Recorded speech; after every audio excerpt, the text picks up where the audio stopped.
pinball. Ever since I was the size of a walnut, I was fascinated with the idea of arcades. You know, I was born in an arcade, behind the Space Invaders next to the Dig Dug. Well, not really, but I still love arcades. They were a place where people would come together to play awesome games. It made me feel like a part of something special, like the things I valued were also valued by others. And I'm not talking about what arcades have devolved into. Glorified child casinos. Seriously, the last time I was in an arcade, I saw an actual digital blackjack machine. And maybe it's not technically gambling because you're using money to buy credits and you're using those credits to play the game and you only win tickets, but you're still using real money at the end of the day. All in the vain effort of getting enough tickets for a crappy eraser that looks like a hockey stick or those weird creepy plastic spider rings. You can get 50 of those on Amazon for $10 by the way, just saying.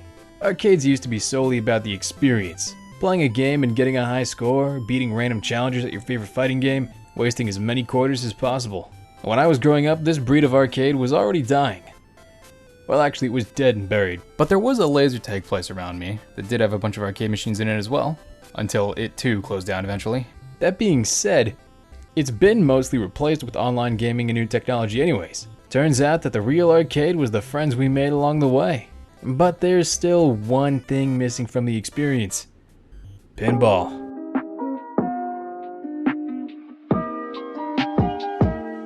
When arcades died out, we got to take many of those experiences home with us through the power of home consoles. Street Fighter, Pac-Man, even Dance Dance Revolution. All of it could now be played right at home. Nowadays, you can even play them online, so there's no need to overcome your crippling fear of social interactions. Even those arcade racing games weren't left behind, as people have built crazy racing sim setups to mimic the real deal. And of course, we can't forget pinball. Did you really think they were gonna let pinball rot away? Nah, we got to bring that home with us too.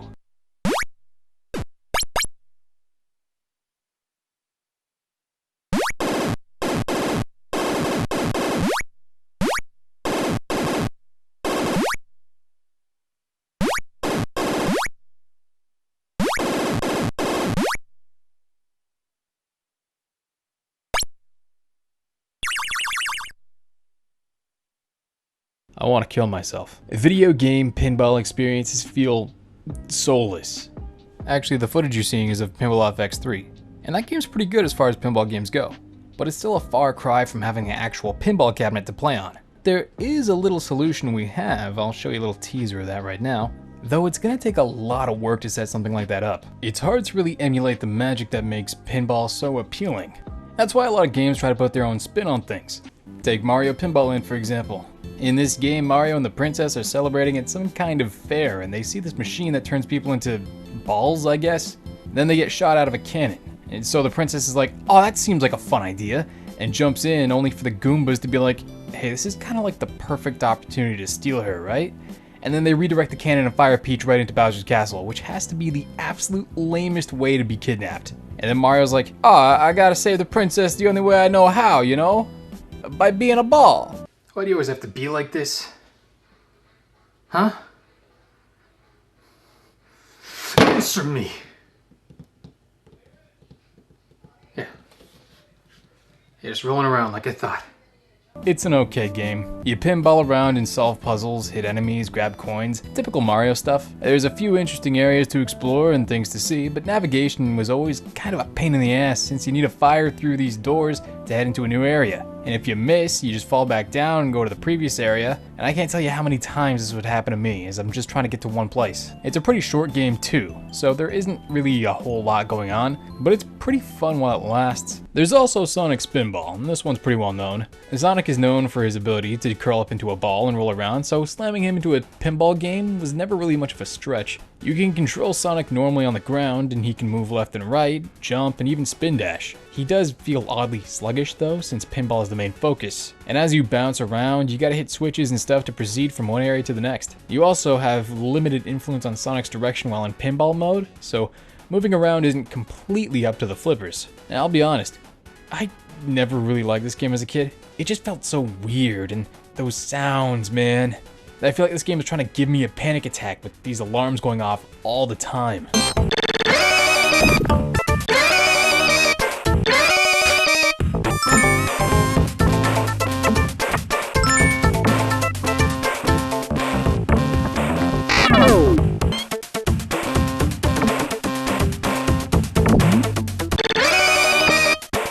The sound font is so damn harsh, it feels like it's trying to screech its way into my soul.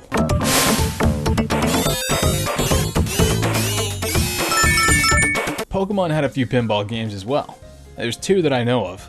The original for Game Boy Color, and Pokemon Pinball Ruby and Sapphire for Game Boy Advance. Each game had two tables, red and blue for the original, and take a wild guess what the tables were for Ruby and Sapphire.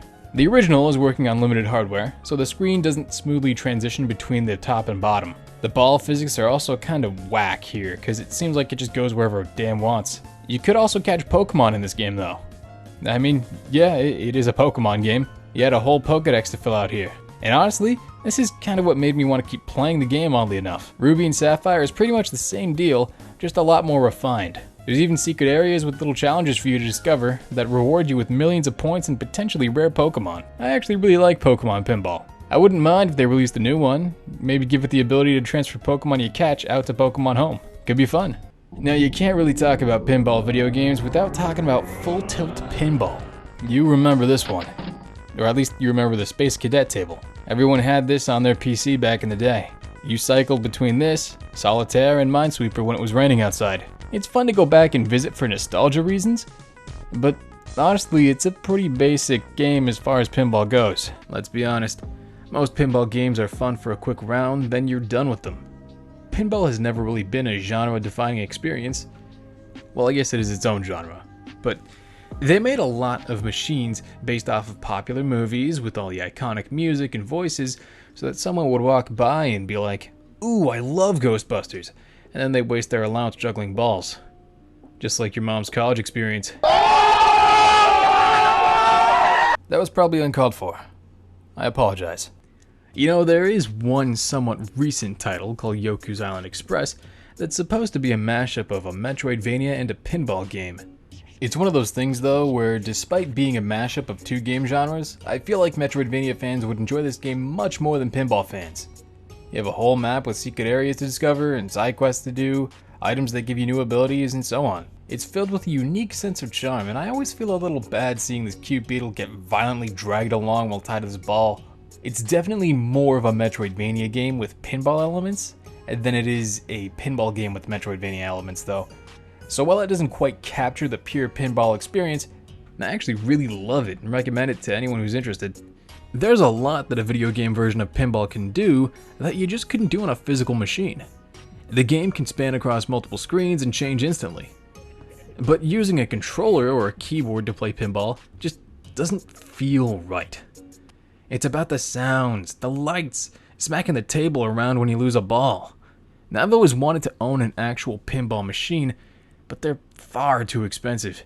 So I've made it my summer project to put together my own budget virtual pinball machine. Not to be confused with a virtual pinball machine. It's like I'm actually playing pinball! Now, a virtual cabinet isn't quite like the real thing, but it's definitely a step closer to it. And at least it's a physical cabinet with the buttons and everything. Except the plunger. Look, just don't talk to me about the plunger, okay? Everyone I've shown this machine to is like, "Oh, where's the plunger thing? Blah, blah, blah." Look, I get it, okay? It would be super awesome, but they were pretty expensive and out of stock. So I didn't get one, I didn't put one in, it's just a button that launches, but might see if I could add one in the future. Now, I'm not quite done configuring everything, but in its current state, it does work. Even if it's rough around the edges and doesn't have any legs yet. For now, it just kind of sits on a table or wherever it wants to, I guess. In this video, I'll tell you what you'll need to get and how you can put together your own cabinet if you're interested in making one yourself, or at least interested in the effort involved in making one. It won't be a direct one-to-one guide on how to make a cabinet just like mine, but it will point you in the right direction. So let's start with how it works. I have two monitors connected to a computer. The computer I have is a mini PC, I'll get to that later, but I recommend something a little more powerful. I'll be replacing mine in the future. This computer is running Windows 11, mainly because it was pre-installed. And I'm using a front end called Pinup.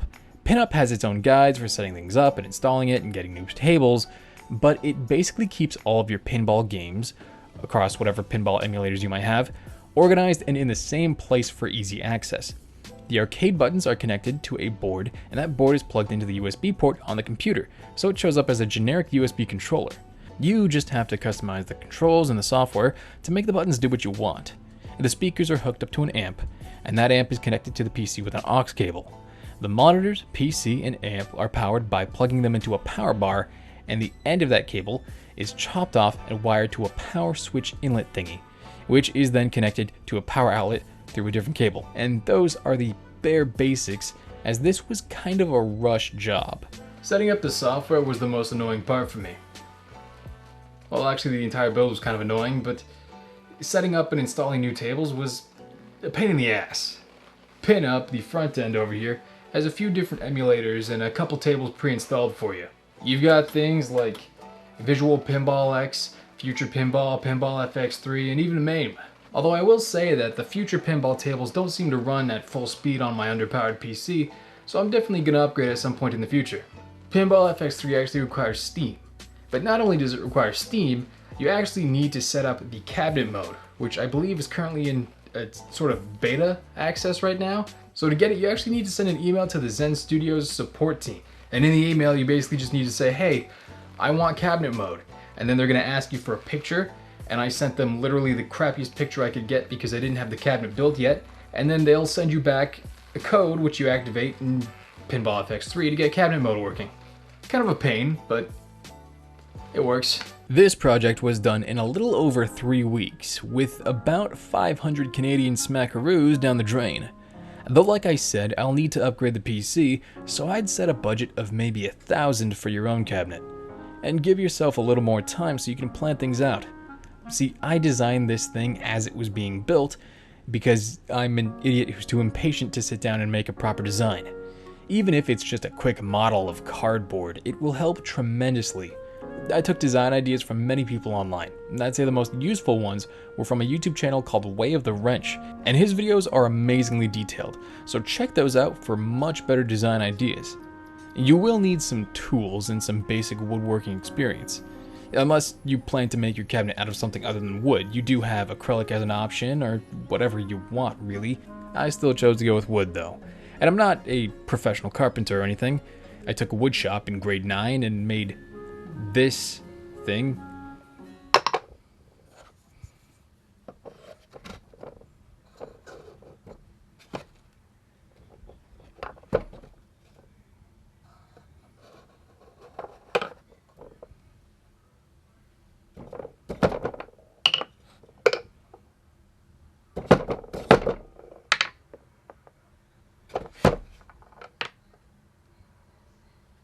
I think I got a C.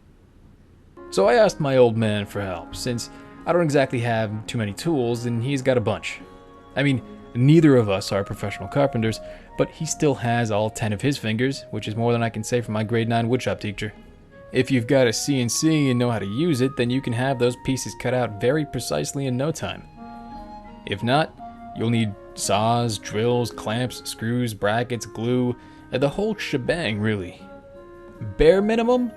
Maybe you could make do with some clamps, glue, a measuring tape, pencil, handsaw, drill, screws, and a decent workspace.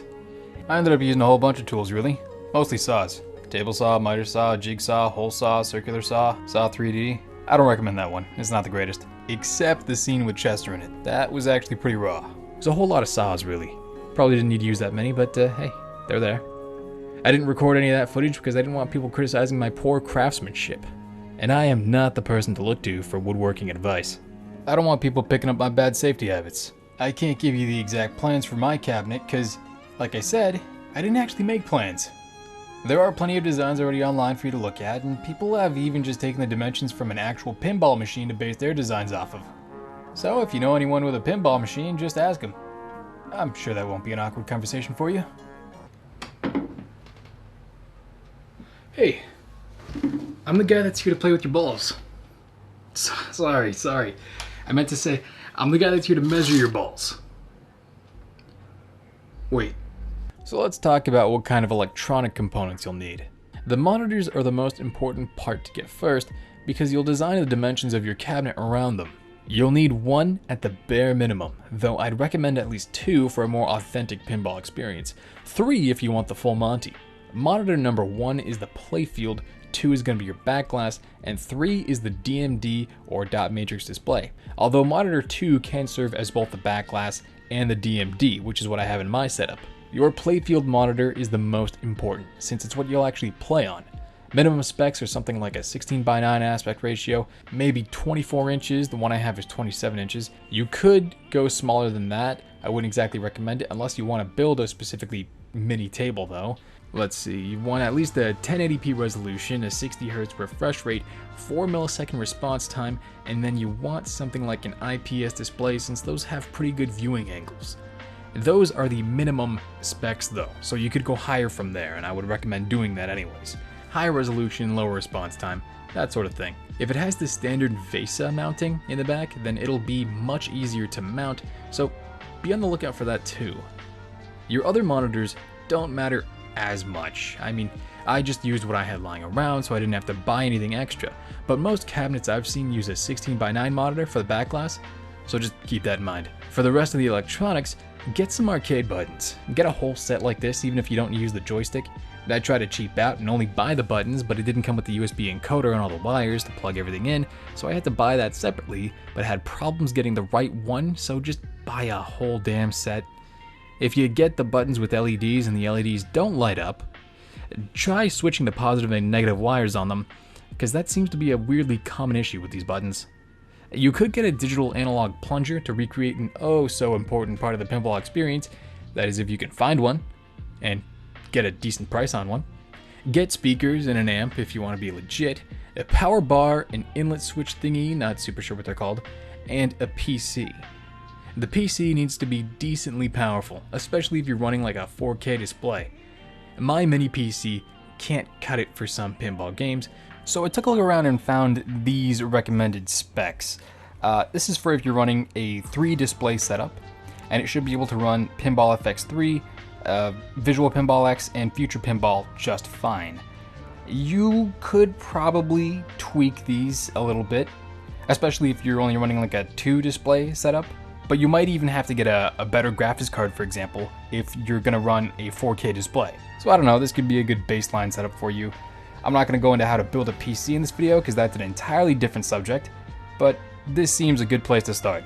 You may also want some extra airflow in that cabinet if you're putting a decently powerful PC in there, so maybe grab an extra fan or two for intake and exhaust. Now let's talk about that cabinet. Make a plan and prototype a build. I skipped this step, and it shows. Take time to do it right and you won't regret it. I made my cabinet out of MDF. It's cheap and easy to work with. Well, mostly easy. But there are better materials to use if you prefer. I covered mine in a carbon fiber vinyl, but the edges look kinda rough, and I wanted to cover those edges in a chrome T-molding. But with shipping and everything, the T-molding was gonna be a little more expensive than I was willing to spend on it. But it would've looked super awesome though. You need to cut a groove on the edges to install a T-molding, so you'll either need the right router bit or you could probably make do with a table saw if you know what you're doing. I also had plenty of scrap wood around, so we used those to make a frame and brace the side panels. The back has a door. It's just some piano hinge and a bar lock. The entire back can just be unscrewed and removed if needed though. And this is important because you need to be able to access your machine to do maintenance and make sure everything's working properly, maybe swap out components if you need. The playfield monitor is mounted to some wood, which is just sitting on this pole, and this lets me lift it up as needed so I can access everything underneath. However you design your cabinet, just make sure that you can access all the parts you need to with relative ease. The legs on my cabinet were an afterthought, but you should probably plan yours beforehand. And I still haven't planned mine yet, so I have no idea what I'm going to do, but take design ideas from people online, make sure your monitors fit, and don't rush like I did. I've still got a few adjustments to make to my cabinet. I'll probably build a new PC, something a little more powerful to put that in there. I got a few more buttons to add to the front. I got to manage the cables inside a little better. Got this little fake coin door that I 3D printed. And I'll probably stick a few LEDs to make these buttons look like real buttons. I got to paint this better as well. You can put a real coin door in there if you like. I just went with this. You might have also noticed that the volume knob on the amp is only accessible from inside the machine.